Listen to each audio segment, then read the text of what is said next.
G20 summit, G20 summit, जी Biden, Macron, Russian ऋषि delegation। Sunak जी, Erdogan, Saudi Arabia, historical ये इस तरह के फोरम्स होते हैं। कॉरिडोर की G20 समिट के आज पहला दिन खत्म हुआ और बहुत बड़ी अनाउंसमेंट पूरी दुनिया के सामने आ गई। एक ऐसा कॉरिडोर बनाया जाएगा जो इंडिया को मिडिल ईस्ट से जोड़ेगा और ज्यादा ट्रेड इंडिया और मिडिल ईस्ट के बीच होगी और फिर मिडिल ईस्ट से आगे जो है यूरोप तक सप्लाई चेन को बढ़ाया जाएगा। जो बाइडेन की बात करें, उन्होंने कहा कि this is real big deal for India.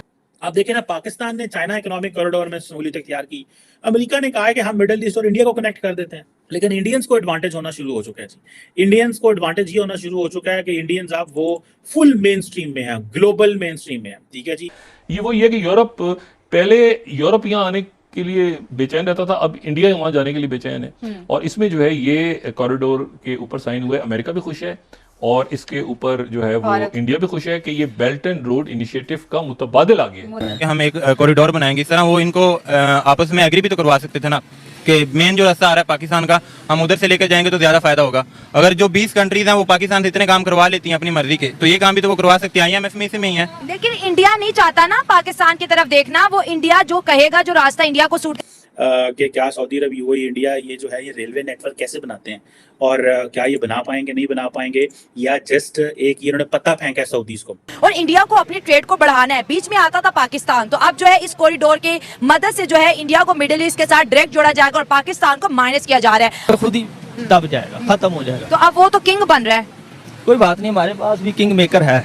कौन है? तो हमें बना देगा इंशाल्लाह। जय हिंद, नमस्कार दोस्तों, जब से G20 की बैठक हुआ इंडिया में, तभी से इंडिया को डील पर डील मिलते जा रहा है। तो उन्हीं सभी डील्स में से एक इंडिया के लिए एक बहुत बड़ा मेगा डील्स मिला हुआ है। ये मेगा डील्स जो कि रेलवे का कॉरिडोर है, जो इंडिया, सऊदी अरबिया, यूएस तथा यूएई से डायरेक्ट कनेक्ट हो जाएगा। यानी कि ये कॉरिडोर सीधे मिडिल ईस्ट से लेकर के यूरोप तक जुड़ जाएगा। यानी कि सऊदी अरबिया, अमेरिका, यूएई तथा इंडिया से कनेक्शन हो करके डील्स अपना करेगा। और ये पाकिस्तान बोलता है कि हम इंडिया को यहाँ से नहीं रास्ता देंगे, यहाँ से कोई नहीं जाने देंगे, लेकिन इंडिया से सीधे यूएई से अमेरिका तथा अमेरिका से सऊदी अरबिया से कनेक्शन हो जाएगा और यहाँ से हर एक की व्यापार होते रहेगा, जो कि इंडिया के लिए एक बहुत बड़ा अचीवमेंट है। दोस्तों, चाइना अपना व्यापार सारी दुनिया में फैला रखा है, लेकिन आने वाले समय में इंडिया एकमात्र ऐसा देश होगा जो कि विश्व के हर एक कंट्री से अपना व्यापार डील्स स्टार्ट कर देगा। ऐसे तो दोस्तों बहुत दिनों से इंडिया और यूएई के साथ रेलवे कॉरिडोर का बात चल रहा था, क्योंकि आपने देखा कि अभी हाल ही फिलहाल में G20 बैठक के दौरान इन चारों देशों के साथ डील्स हो गया है, जो कि व्यापार भी इन चारों देशों के साथ होगा। लेकिन G20 बैठक के दौरान यहाँ से और एक बहुत बड़ा रास्ता खुल गया है, जो कि अमेरिका भी बोल रहा है कि हम भी आपके साथ कनेक्शन होना चाहते हैं रेलवे माध्यम से, और इस पे काम बहुत जल्द ही शुरू हो जाएगा। ऐसे तो अमेरिका बहुत दिनों से कुछ न कुछ गिफ्ट के रूप में इंडिया को दे ही रहा था, लेकिन ये गिफ्ट बहुत ही बड़ा हो रहा है। और दोस्तों, इंडिया के इस तरक्की को देख करके पाकिस्तान में मातम सा छा गया है। तो चलिए देखते हैं कि पाकिस्तानियों का क्या रिएक्शन होने वाला है। नहीं, G20 अपनी जगह बहुत अहम रहा। G20 कॉन्फ्रेंस जो है वो, उसमें देखें 3-4 बातें बड़ी इंपॉर्टेंट हुई हैं। पहली बात तो ये है कि प्रेसिडेंट बाइडेन, पहली बात तो ये कि अरेंजमेंट के अंदर कोई गड़बड़ नहीं थी, बड़ा स्मूथ हुआ। ऐसे मौकों पर हमेशा कोई ना कोई गुफअप हो जाते हैं, लेकिन ये है कि कोई गुफअप नहीं हुआ। ठीक है ना, सारे वो जो इस्तकबाल और कयाम और तवाम, अभी तक पहला दिन जो सारा वो बड़ा स्मूथ किया, और मुलाकातें सब बायलैटरल समिट्स। तो सबसे जो इसमें इंपॉर्टेंट बात हुई वो ये कि जॉइंट डिक्लेरेशन आ गया, और जॉइंट कम्युनिके कह दें या उसको डिक्लेरेशन कह दें, G20 का वो आ गया।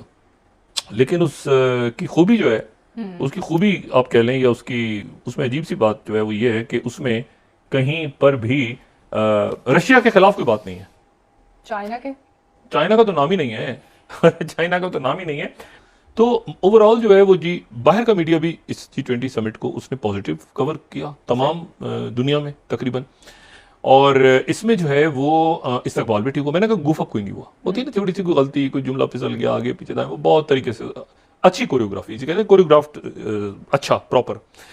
अच्छा, इसमें लेकिन जो पहली जो मीटिंग हुई वो हुई प्रेसिडेंट बाइडेन की और प्राइम मिनिस्टर मोदी की, और वो कोई घंटा जारी रही। वो बड़ी इंपॉर्टेंट मीटिंग थी, जाहिर है दोनों की। अभी कुछ दिन पहले तो स्टेट विजिट किया है प्राइम मिनिस्टर मोदी ने, इंडिया प्राइम मिनिस्टर। तो इंडिया ने एक, मेरा ख्याल है कि एक बड़ी उनको कामयाबी डिप्लोमेटिकली हुई है कि उन्होंने रशिया को कंडेम किए बगैर ये जो कम्युनिके है इसको मंजूर करवाया है। ये बड़ी अच्छी बात है, क्योंकि एक प्रेशर तो यकीनन होगा ना कि रशिया को कंडेम करें, आप रशिया की मजम्मत करें, वो मजम्मत के का लफ्ज़ के ऊपर आखिर तक खटर पटर होती रही, वहाँ पे मुख्तलिफ ममालिक के वज़राए ख़ारजा, डिप्लोमेट्स, वो, लेकिन एक बहरहाल तय हो गया मामला कि ये रशिया के बारे में इस वक्त बात हम ना करें। और MBS जो है सऊदी अरेबिया और उसमें मिडिल ईस्ट के दीगर ममालिक भी, India, middle east, Saudi Arabia और फिर आगे यूरोप, ठीक है। ये एक रेल और आप समझें कि रोड्स में पहले तो शिपमेंट्स होंगी जो जाएंगी यूएई किसी बंदरगाह तक, और फिर उसके बाद वो सऊदी अरेबिया तक रेल, और फिर उसके बाद वो रेल। अच्छा, इसके ऊपर मुआहदा तय पाया है। ये एक बड़ी इंपॉर्टेंट सिग्निफिकेंट बात है कि इंडिया मिडिल ईस्ट से यूरोप, ये बड़ी इंपॉर्टेंट बात है। अच्छा, इसमें जो है ना दो बातें इंपॉर्टेंट है। एक तो ये कि इसमें इंडिया जो है वो इसको आप समझे कि इसको पुराने मसालों का रास्ता भी कह सकते हैं। एक जमाने में जब वो कॉलोनियल पार्ट्स आती थी ना ये बड़े सगीर में मसाले ढूंढने के लिए, तो वो ये रास्ता, वो ये कि यूरोप, पहले यूरोप यहाँ आने के लिए बेचैन रहता था, अब इंडिया वहां जाने के लिए बेचैन है। और इसमें जो है ये कॉरिडोर के ऊपर साइन हुए, अमेरिका भी खुश है और इसके ऊपर जो है वो इंडिया भी खुश है कि ये बेल्ट एंड रोड इनिशिएटिव का मुतबादिल आ गया है। अमेरिका जिसने काफी अरसे पहले से ये सोच लिया था कि हमने BRI belt and road initiative का कैसे मुकाबला करना है, अब हो ये रहा है कि क्योंकि चाइना का बेल्ट एंड रोड इनिशिएटिव है तो अमेरिकन वांट कि उनके जो तहादी हैं उनको कुछ दिया जाए। तो इस सिलसिले में India, Saudi Arabia, United Arab Emirates जो हैं, ये और प्रेसिडेंट बाइडन जो हैं, ये सारे मिलके एक मेजर जॉइंट इंफ्रास्ट्रक्चर डील की बात कर रहे हैं। और इसमें ये रेलवे प्रोजेक्ट लेके आ रहे हैं जो कि बड़ा सिग्निफिकेंट है, और ये एक ट्रांसपोर्ट नेटवर्क है। इसमें रेलवे नेटवर्क है जो कि गल्फ और अरब स्टेट्स को सारे को कनेक्ट करेगा, शिपिंग लेन्स हैं जो कि इस खिते में इंडिया को कनेक्ट करेगा, और सऊदी अरेबिया और इजराइल के अगर ताल्लुकात नॉर्मलाइज हो जाते हैं तो ये रेलवे सिस्टम जो है ये इजराइल और इन ममालिक तक भी चला जाएगा। आप देखें ना, पाकिस्तान ने चाइना इकोनॉमिक कॉरिडोर में सहूलियत इख्तियार की, अमेरिका ने कहा है कि हम मिडिल ईस्ट और इंडिया को कनेक्ट कर देते हैं। अब सुनने में ये आ रहा है कि अमेरिकी जो ऑफिशियल हैं वो जो इन टॉक्स में इन्वॉल्व हैं वो इस चीज़ को फाइनलाइज कर रहे हैं, और जो इंडिया और सऊदी जो एम्बेसीज हैं वाशिंगटन के अंदर वो भी इस पे काम कर रही हैं, सारे लोग इसके ऊपर लगे हुए हैं। और जिसमें ये समझ लें कि ये जो बायलैटरल रिलेशंस हैं इंडिया सऊदी, अमेरिका और सऊदी अरब के, वो भी अच्छे होने वाले हैं। कि अगर ये हो जाता है तो आप ये समझें कि the Saudis are going to be back with the Americans, और अमेरिकन्स ने ये समझ लिया कि हम सऊदी अरब को पराया स्टेट नहीं बना सकते, और वो इंडिया को मेन स्ट्रीम करना चाह रहे हैं। मैं आपको एक बात बताऊं, इंडिया को वो जैसे वो कहते हैं ना, रातों रात आसमान ते लै गए, रातों रात, ठीक है जनाब। उन्होंने क्या पाया ना, मुल्क है सानू, उन्होंने चीन को टफ टाइम देने के लिए वो रातों रात उन्होंने इंडिया को उठाया, और वो कहाँ से कहाँ ले गए। मोहम्मद बिन सलमान जो हैं इंगेज्ड है चाइना के साथ, एक तरफ उनके साथ इंगेज्ड है। टेक्निकली बेसिकली मोहम्मद बिन सलमान को ठंडा करने के लिए और इंडिया को मेन स्ट्रीम करने के लिए ये प्रोजेक्ट है। अमेरिकन ने सऊदीज को खुश करना है और साथ में इंडिया को भी खुश कर रहे हैं, और वो समझते हैं कि यार ये अगर हमने ना किया तो हमारे लिए मुश्किलात पैदा हो सकती हैं। The Saudis are completely in Chinese and America in Russian bloc, तो उनको वापस कैसे लेके आना है वहां से, ठीक है जी। अब G20 की जो समिट है, basically Americans wanted to make this summit to be successful, इसीलिए Jack Sullivan, national security advisor America ने कहा था कि चाइना इज अ स्पॉइलर।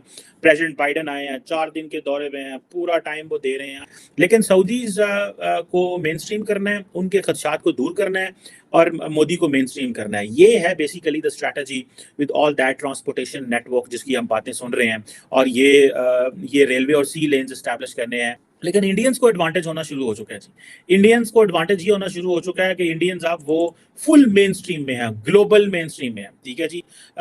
और आज देखें, ऋषि सुनक भी हैं, बाइडन भी हैं, जापानीज भी हैं, रशियन भी हैं, सारे के सारे मौजूद हैं आज इंडिया के अंदर। और ये बहुत बड़ी, मैं एक बात बताऊं, बहुत बड़ी एक इंडिया की अचीवमेंट है। मेरा जो इंटरेस्ट है वो जारी बात है, वो ज़्यादातर मोदी साहब की जो गुर्बत है MBS के साथ, कि इंडिया को सहारा कि तुसी तैयार रहो, तो सऊदी अरब को भी सहारा कि हम UAE को मेन स्ट्रीम नहीं कर रहे, और इंडिया को सहारा कि तुहानू असी जनाब तुहाडे नाल हां। वो तो आप अगर बायलैटरल स्टेटमेंट देख लें जो उधर की आई हुई है, वो तो आंखें खोल देने वाली स्टेटमेंट है, जो बायलैटरल स्टेटमेंट है, जो प्राइम मिनिस्टर मोदी की और प्रेसिडेंट ऑफ बाइडन की जो जॉइंट स्टेटमेंट है इंडिया एंड USA की, जो उन्होंने रिलीज की है, आप उसको अगर देखें तो आपको पता चल जाएगा ऐसे जैसे दुनिया का सारा कुछ यहीं पे डिस्कस हो रहा है। 29 पैराग्राफ की वो स्टेटमेंट है जिसको उन्होंने की कि क्या सऊदी अरब, UAE, इंडिया ये जो है ये रेलवे नेटवर्क कैसे बनाते हैं, और क्या ये बना पाएंगे नहीं बना पाएंगे, या जस्ट एक ये उन्होंने पता फेंका है सऊदीज को। मुझे ऐसा लगता है कि इतनी तेजी से दुनिया में चीजें डेवलप हो रही हैं, that is because of China and that is because of India as well, because India ने भी उन्नी जल्दी है तो चीन ने भी जल्दी है। चीन को जल्दी ये है कि वो समझता है कि यार अब हमें न्यूज शेयर दिया जाए, और अमेरिका उस जल्दी को नीचे करने के लिए वो अपनी कर रहा है। जबकि इंडियंस जो हैं वो कह रहे हैं फटाफट इसी जो जिस गेम में अमेरिका सानू चुकन डे है या अमेरिका हमें वो स्पेस दे रहा है, तो हमें अपनी बात मनवा लेनी। दोस्तों आपने इस वीडियो के अंदर देखा कि कैसे पाकिस्तानी सब बौखलाए हुए हैं। भाई बौखलाना तो पड़ेगा ही, जहां पर इंडिया, अमेरिका, यूएई, सऊदी अरब ये चारों देश एक साथ बहुत बड़ा डील्स करने जा रहे हैं। दोस्तों एक बात तो सच ये है कि यदि हिंदुस्तान में कोई अच्छा काम, कोई तरक्की वाला काम होता है तो पाकिस्तानी मीडिया खोल करके खुलासा नहीं करती है, लेकिन वही इंडिया के अंदर कोई मारकाट, हत्यापहरण, नेगेटिविटी चीज वाला होता है तो पाकिस्तान के मीडिया उसे खोल करके प्रोपेगेंडा फैला देती है। दोस्तों पाकिस्तानी या पाकिस्तानी मीडिया इंडिया के तरक्की पर खुश हो या ना हो उसका मतलब नहीं है, पर बात रहा जिस तरीके से इंडिया तरक्की कर रहा है, ऐसा लग रहा है कि बहुत जल्द ही चैनल को पछाड़ देगी। दोस्तों मैंने बताया कि इंडिया, अमेरिका, यूएई तथा सऊदी अरब के साथ इतना बड़ा डील्स हो रहा है, लेकिन इनके साथ इंडिया और अमेरिका के साथ और भी बहुत सारे डील्स होने जा रहा है जो कि देख करके सारी दुनिया दंग रह गई है। इतना ही नहीं दोस्तों, इन सभी देशों के अलावे और भी बहुत सारे देश इस G20 बैठक के दौरान आए हुए हैं, तो इंडिया के साथ उन सभी देशों के साथ कुछ ना कुछ डील्स हुई है जो इंडिया के लिए एक बहुत बड़ा अचीवमेंट है।